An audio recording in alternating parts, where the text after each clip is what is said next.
Hey everybody, Doug Judy here, Server 1000. Just recapping Tokyo. So this is the doc that I put together. It was approved by our council, so that everyone's on the same page and stuff.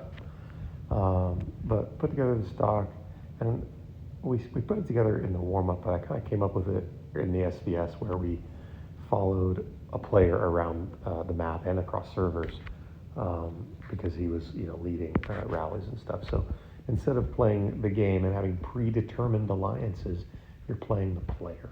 Okay, so our opponent in this case, our main opponent was the Purple Chamber, 999. And so instead of playing and having predetermined alliances, we said, no, they're number one. They were number one in the warm up by a lot. We said, how do we get these people out of here, right? So Server 1000 us has a few strong players, but currently ranked number 2 in the warm up. That's as of when I wrote this, falling far behind 999. So in order to win the tower, Server 1000 must reduce the strength of 999. Okay. And a few strategies we implemented. Some worked, some did not. First one failed. Weaken 999 power by preventing them from capturing the UR. The reason that one failed is because we wanted to help the blue chamber in the lower left. We wanted to help them get the UR instead of 999 because that would have weakened 999, right?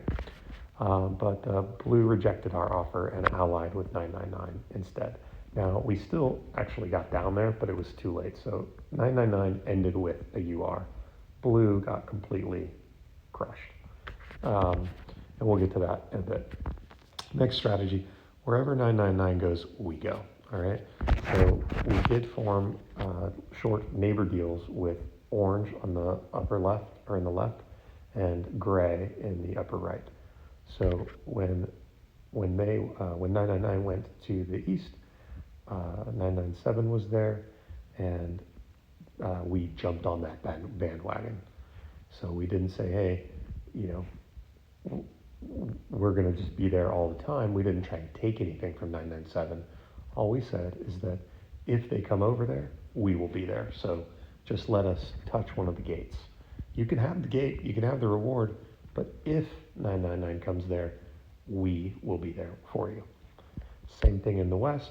We went all the way down, and we actually helped the orange chamber destroy blue, and ultimately we wanted access to 999. So we wanted the southern section of zone 3 so that we could help whoever get to the southern UR because we did not want 999 to have it. Next one, point 3, knock out enemy alliances to prevent access to next zone. So in that case, the blue chamber, they were knocked out, and they still made it to zone 4, barely, but they were very quickly knocked out and locked out of the tournament at that point.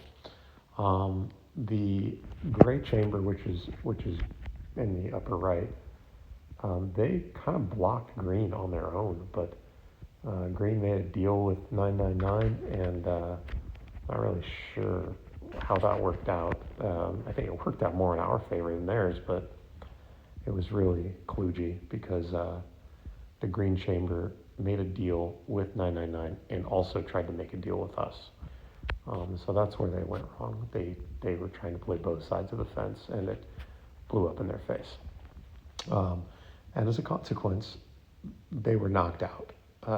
They were beat by the gray chamber, 997.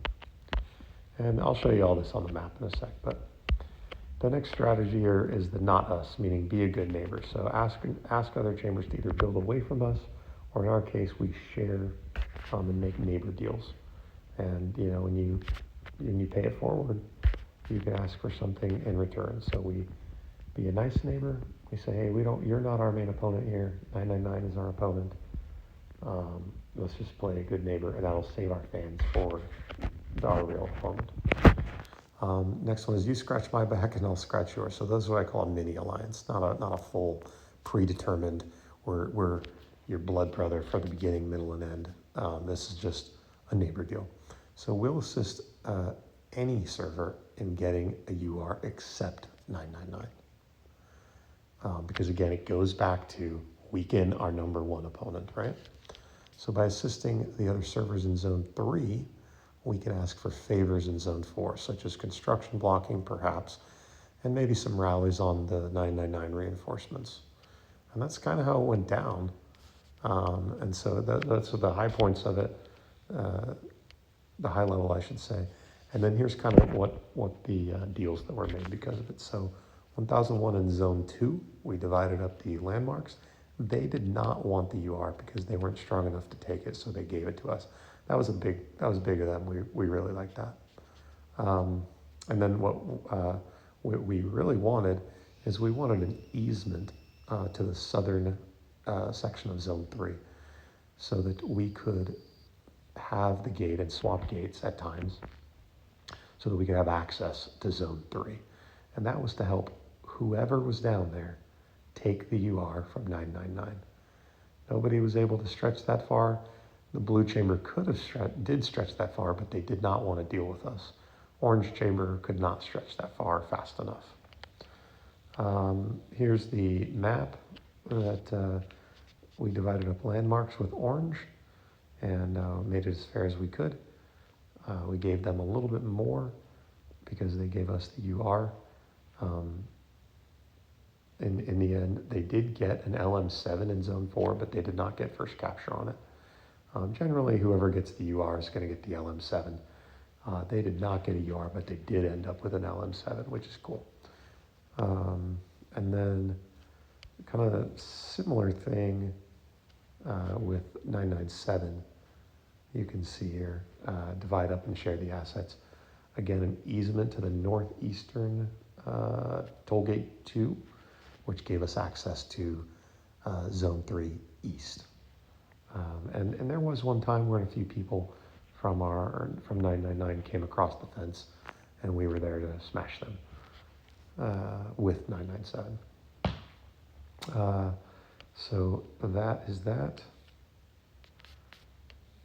997, 998, we wanted them to play nice with each other, but 998 was trying to strong arm a bigger server into giving them a UR.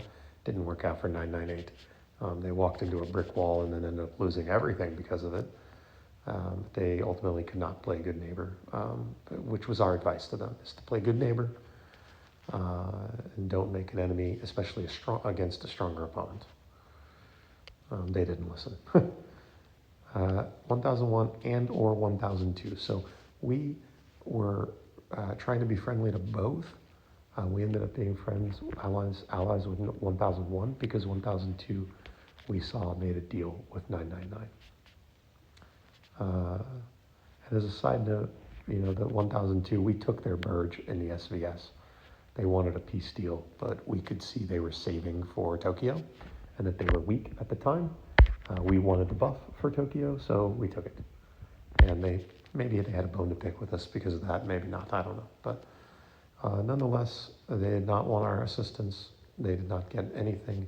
So we allied with 1001 and just took them out of the tournament. Because if you're not a friend, you're an enemy. Pros and cons of this particular strategy. So first off, aside before we even get into it, is it took a long time to get to build all the way down into this southern Zone 3 here. It took a very long time to get down here because we were all the way up in the northwest, and also the blue chamber blocked us. Pretty well, they did, but we eventually got in there. But that is part of this overall strategy, is that your alliances are on your left and right, and you are in the middle, and you have to stretch the map. So you're not taking a bunch of landmarks and building this huge base. You're building very long, thin construction lines so that you can get to pretty much any zone of the map. All of Zone 3, of course, all of Zone 4. And then we ended up in 1, 2, 3 Zone 2s, not 2. So we had access to a lot of the map. All right, pros and cons. So pros here, making more of a fair tournament makes it fun for everyone instead of having a near predetermined outcome. So why I put that as a pro is because we did not have predetermined alliances. We made short-term neighbor deals And our strategy worked, but we didn't say, hey, we like you guys best, so we're going to be, your alliance through the beginning, middle, and end. Those kind of alliances have a risk in that if they don't work out, you could end up with nothing in the end. So no long-term alliances mitigate risk. If we made long-term alliances and failed, we would be at a major disadvantage going into Zone 4. Yeah, so that's why we didn't do it. And just the short neighbor deals. Well, those neighbor deals actually carried through as long-term alliances, but that was not intended.